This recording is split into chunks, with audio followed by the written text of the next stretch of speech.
चलिए जावास्क्रिप्ट के reserve words को एक्सप्लोर करें। इसमें language keywords, future reserve words और मॉडर्न जावास्क्रिप्ट डेवलपमेंट में इंपॉर्टेंट नेमिंग कंसिडरेशंस को समझना शामिल है।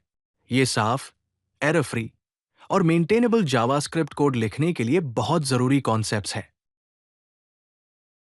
करंट रिजर्व वर्ड्स वो कोर जावास्क्रिप्ट कीवर्ड्स हैं जिनको आइडेंटिफायर्स की तरह यूज नहीं किया जा सकता।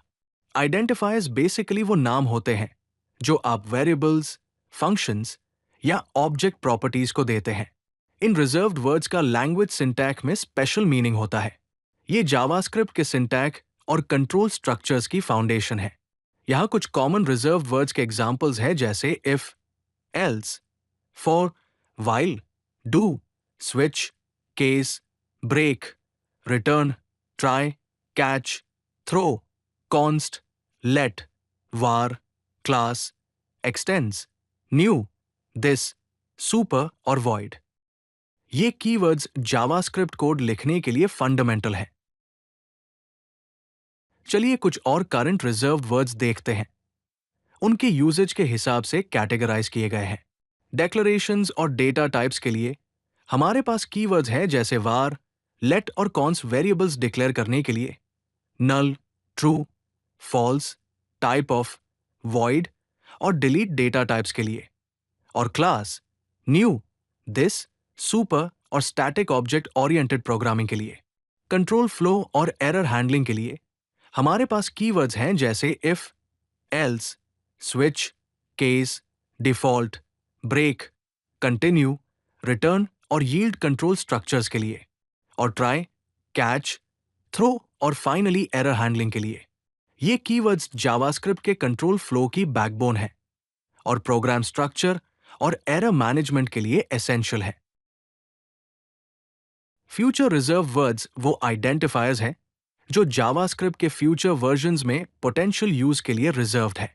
भले ही इनका करंट जावास्क्रिप्ट में कोई फंक्शनैलिटी नहीं है, इनको वेरिएबल या फंक्शन नेम्स की तरह यूज नहीं किया जा सकता। ये वर्ड्स फॉरवर्ड कंपैटिबिलिटी इंश्योर करने के लिए रिजर्व्ड है क्योंकि लैंग्वेज इवॉल्व होती है।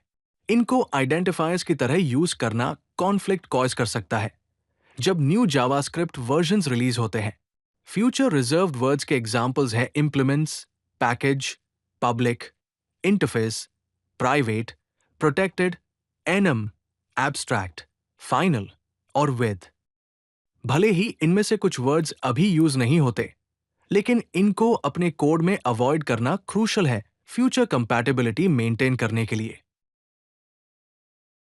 चलिए देखते हैं कैसे future reserve words issues cause कर सकते हैं और उनसे कैसे बचा जा सकता है। फ्यूचर रिजर्व वर्ड्स को आइडेंटिफायर्स की तरह यूज करना जैसे इंटरफेस, एनम और पैकेज स्ट्रिक्ट मोड में एरर्स कॉज करेगा।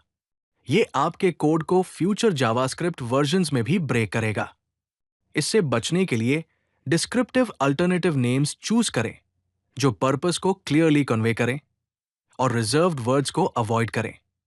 फॉर इंस्टेंस, इंटरफेस की जगह इंटरफेस कॉन्फ़िग यूज करें, एनम की जगह एनम वैल्यू यूज करें और पैकेज की जगह पैकेज नेम यूज करें।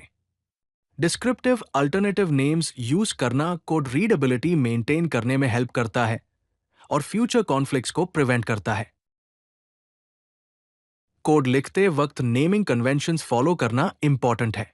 वेरिएबल्स और फंक्शंस के लिए कैमल केस यूज करें जैसे फर्स्ट नेम और यूजर एज। क्लासेस और कॉन्स्ट्रक्टर्स के लिए पास्कल केस यूज करें जैसे यूजर प्रोफाइल। कॉन्स्टेंट्स के लिए upper case snake case use करें जैसे मैक्स अंडरस्कोर साइज और एपीआई अंडरस्कोर की। प्राइवेट प्रॉपर्टीज को अंडरस्कोर से स्टार्ट करें। वेरिएबल्स, फंक्शंस और कोड के दूसरे एलिमेंट्स के लिए डिस्क्रिप्टिव और मीनिंगफुल नेम्स यूज करें। इन कन्वेंशंस को फॉलो करने से कोड रीडेबिलिटी और मेंटेनेबिलिटी इंप्रूव होती है। चलिए कुछ कॉमन नेमिंग पिटफॉल्स एक्सप्लोर करते हैं जिनसे बचना चाहिए। आपको एम्बिगुअस नेम्स यूज करने से बचना चाहिए जैसे डेटा, टेम्प या अर जो उनके पर्पस को क्लियरली डिस्क्राइब ना करें। सिंगल लेटर वेरिएबल्स जैसे एक्स या एन यूज करने से अवॉइड करें। जो डिस्क्रिप्टिव नहीं है, और इनकंसिस्टेंट केसिंग स्टाइल्स अवॉइड करें, जैसे कैमल केस को स्नेक अंडरस्कोर केस के साथ मिक्स करना। ये नेमिंग पैटर्न्स कोड को समझने और मेंटेन करने में मुश्किल बना सकते हैं। इसके बजाय डिस्क्रिप्टिव नेम्स यूज करें, जैसे user data, sum total, number list, जो वेरिएबल के पर्पस को क्लियरली इंडिकेट करें।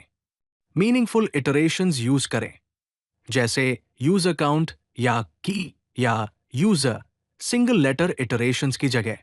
और कंसिस्टेंट केसिंग फॉलो करें, जैसे कैमल केस ज्यादा वेरिएबल्स के लिए। क्लियर और डिस्क्रिप्टिव नेम्स कोड को सेल्फ डॉक्यूमेंटिंग बनाते हैं और मेंटेन करना इजी करते हैं। यहां एक फाइनल चेकलिस्ट है जावास्क्रिप्ट कोड लिखते वक्त फॉलो करने के लिए। रिजर्व्ड वर्ड वायलेशंस को अर्ली कैच करने के लिए हमेशा स्ट्रिक्ट मोड यूज करें। अपने कोडबेस में consistently established naming conventions follow करें। अपने आइडेंटिफायर्स में करंट और फ्यूचर दोनों रिजर्व्ड वर्ड्स को अवॉइड करें। Meaningful self documenting names use करें जो क्लियरली पर्पस इंडिकेट करें। कंसिस्टेंट नेमिंग पैटर्न्स फॉलो करके अपने कोड को मेंटेनेबल बनाएं। फॉर एग्जाम्पल, एक क्लास कंसिडर करें जिसका नाम है यूजर मैनेजर, जो स्ट्रिक्ट मोड यूज करता है, फंक्शन नेम्स के लिए कैमल केस फॉलो करता है और डिस्क्रिप्टिव वेरिएबल नेम्स यूज करता है। गुड नेमिंग सिर्फ रूल्स फॉलो करने के बारे में नहीं है, ये आपके कोड को क्लियर, मेंटेनेबल और दूसरे डेवलपर्स के लिए एक्सेसिबल बनाने के बारे में है। अगर आपको ये वीडियो पसंद आई तो लाइक बटन जरूर दबाएं और चैनल को सब्सक्राइब करना न भूलें। ऐसे ही और यूजफुल कंटेंट के लिए codelucky.com पर जरूर विजिट करें।